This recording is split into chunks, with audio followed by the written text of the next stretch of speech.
this sample problem, we have a simple curve with a radius of 260 meters. So it connects two tangents at an angle at intersection of 52 degrees.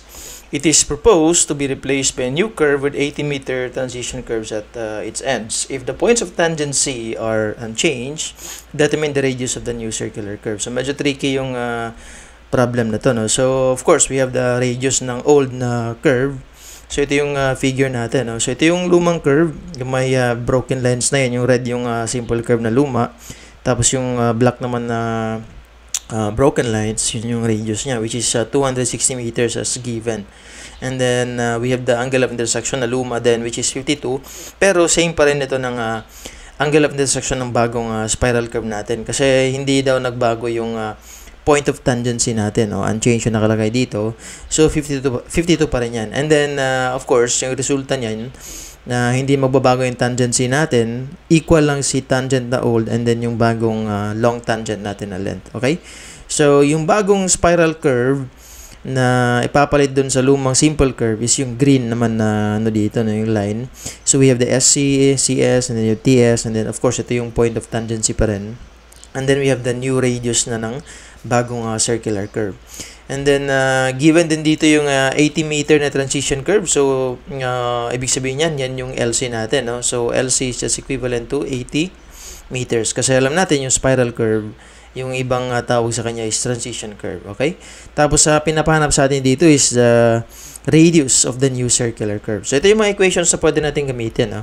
Sinulat na natin dito. Since, of course, hint naman dito sa problem natin na hindi magbabago yung tangent, point of tangency. So, ibig sabihin, yung tangent na luma is just equivalent to the new tangent, na long tangent. Which is, yung equation niya para kunin siya is, we have this one, LC over 2 plus RC plus XC over 4 tangent I over 2. Which is yung I, ito yung angle of intersection natin na 52.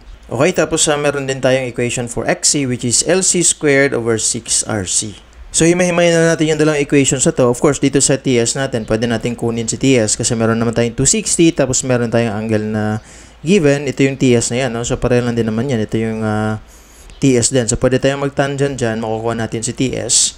Si LC naman, hindi na siya kailangan i-solve kasi given na siya as 80 meters. Okay? Tapos, ito naman si RC, ito yung required. XC naman, hindi natin alam kung ano to. Pero, pwede natin siyang hanapin as a function of LC and RC. So, meron na tayong dalawang variables talaga matitira dito, no? We have the RC and then we have the LC. Pag ilalagay natin si XC dito sa XC over 4, okay? So, ilalagay na natin, no?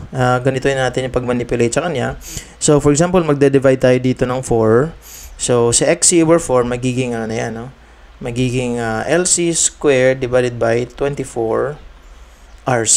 Kasi nga magde-divide ka ng 4, so magde-divide ka din ng 4 dito. So, we have 4 times 6. Magiging 24 RC na siya. Okay? So, yun. Pwede na natin siyang ilagay dito sa equation natin. So, we have TS. Magiging equation natin dito is TS. We have is equivalent to LC over 2 plus we have RC plus ito na yung lalagay natin. No? LC squared divided by 24 RC times tangent I over 2, which is equivalent lang to ng 26 degrees, yung tangent I over 2 natin. Okay? So, ilalagay na natin si LC over 2, no? So, we have TS just equivalent to 80 over 2 plus yung RC plus 80 squared divided by 24 RC tangent of 26 degrees. Yan, para medyo masimple naman tingnan yung equation natin. Okay, so ngayon, hanapin natin si TS para meron na tayong value dito. Tapos, RC na lang talaga yung matitira. Okay, so gagamitin natin dito is yung triangle na to, yung malaking triangle na yan. Yan. So, we have, kung i-drawing natin ulit para lang mas klaro. So, we have ganyan. And then, we have ganito, no? So, assume na lang natin na this one is 90 degrees.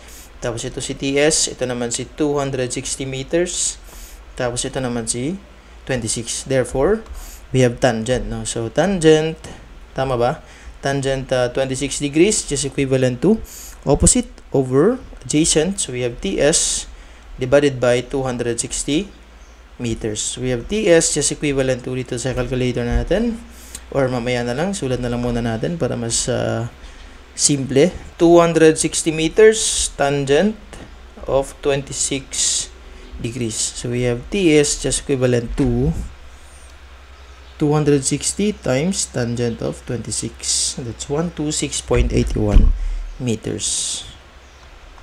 126.81 meters. So ngayon lalagay na natin siya dito, no? So we have 126.81 equals, ito 40 na yan, no? 40 plus we have RC plus 80 squared divided by 24 RC tangent of 26 degrees. Tapos diretso na natin to sa calculator para makuha na natin si RC. So dito tayo sa calculator natin. That's 126.81 alpha equals 40 plus parentheses alpha x